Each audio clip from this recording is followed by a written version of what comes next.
میں آپ سے جو سوال پوچھنا چاہوں گا ساحل بھائی وہ یہ ہے کہ آپ کا ایک ایسٹیوٹ ڈس ایگریمنٹ سامنے آتا ہے جب بات نیشنلزم کی آتی ہے، بیکاز آپ ایک اومیٹرک پروجیکٹ کے آپ قائل ہیں، فرینکلی میں بھی ہوں، لیکن میں ان مینی ویز آپ کہہ سکتے ہیں کہ نیشنلسٹ ہوں، بیکاز آئی سی کہ ہمیں کم سے کم ایک سکسیسفل ماڈل ہونا چاہیے جسے آپ امت کے سامنے پریزنٹ کر سکیں، اور اوبیسلی اگر میں پاکستان میں ہوں، کوئی آدمی مصر میں ہے، کوئی کسی اور جگہ پہ ہے، تو وہ اپنے لوکل ایریاز پہ ہی کوشش کرے گا کہ وہاں سے وہ ماڈل تیار کرے. تو how does this sit with your world view کہ پاکستان پہ ایک جنگ مسلط کی گئی اور پاکستان نے اس کو لڑا؟ Does it go well with your اومیٹک لینس جسے آپ دیکھتے ہیں، اور ڈو یو تھنک کہ یہ صرف ٹو کوٹ اقبال، یہ بس جو وطن پرستی ہے اور یہ بھی نئے خداؤں میں سے ایک خدا ہے and it has no links with اسلام؟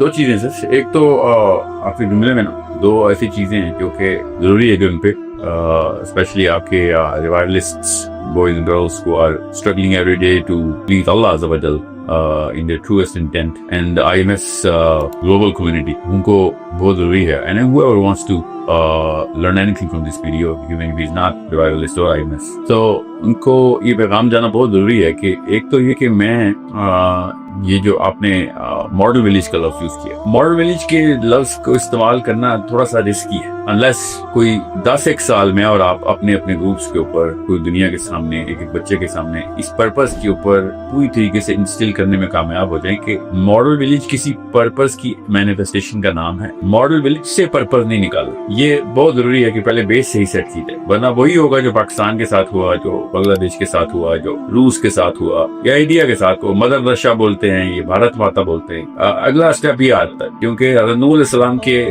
فوراً بعد ہی، کچھ نسلوں بعد ہی، وہ 5 بت انہوں نے انہی لوگوں کے ہی بنائے تھے. وہ لوگ تھے کہ جنہوں نے نبیوں کو دیکھا تھا. اس کے بعد 1-2 نسلیں ہی لگتی ہیں لوسلی ڈیفائنڈ کانسیپٹس کی. That's what I refer to کہ عقیدے میں لوسلی ڈیفائنڈ کانسیپٹس نہیں ہوتے. لوسلی ڈیفائنڈ کانسیپٹس جو ہے نا وہ کسی اور جگہ پہ گنجل اور ناٹ لگا دیتے. تو یہ نہ ہو کہ ہم ماڈل ولیج تو بنائیں، میں اور آپ اور میرا بیٹا یا اس کا بیٹا یا آگے سے اس کے بچے اس ماڈل ولیج کو سینٹر آف دا پرپس بنا لیں. سینٹر آف دا پرپس صرف اللہ عز و جل اور اللہ کا نبی صلی اللہ علیہ وسلم.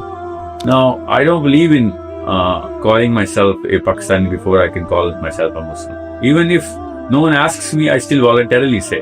وہ بچے سن رہے ہیں میں مسلمان ہوں اور پھر پاکستانی ہوں، اس لیے کہ میں پیدا ادھر ہو گیا ہوں. میں اگر پیدا روس میں ہوتا اور مسلمان ہوتا تب بھی میں پاکستان کی یا انڈیا کی یا افغانستان کی یا چلی کی یا برازیل کی وہی ویلیو رکھتا. کہ these are just confinements جو کہ پولیٹیکل لیول کے اوپر ڈرا کی گئی ہیں. these are not my they had nothing to do with my purpose. میں کسی بھی لیول پہ پاکستان انڈیا کی جنگ کو کسی بھی لیول کے اوپر تب تک فریق نہیں کروں گا جب تک کہ میں اپنا تزکیہ اس لیول پہ نہ کر چکا ہوں کہ بھئی اگر پاکستان کل کو کوئی غلط لڑائی کرتا ہے انڈیا کے ساتھ تو کیا میں پھر بھی پاکستان کے ساتھ کھڑا ہوں؟ یہ ایک لیٹمس ٹیسٹ نہیں. میں انڈیا کے ساتھ اگر لڑائی غلط ہم باطل پہ ہیں اور وہ حق پہ ہو. I'm just saying, میں مثال کے طور پہ واضح کرنا چاہ رہا ہوں، مسلمانوں کو گراں گزرے گی تو آپ لٹمس ٹیسٹ میں فیل ہو رہے ہیں. جس بندے کو ہلکا سا بھی اچنبھا ہو رہا ہے میری اس بات پہ، آپ لٹمس ٹیسٹ میں فیل ہو رہے ہیں. مسلمان اگر غیر مسلم کے ساتھ دو غلطی کرے گا تو ہم مسلمان اسی طریقے سے سرزنش کریں گے. اس کیس میں نہیں ہوا کہ ابھی تو ہمیں پتا ہے مودی صاحب ہیں، اللہ کا تحفہ ہے. ایسا کھلا باطل تو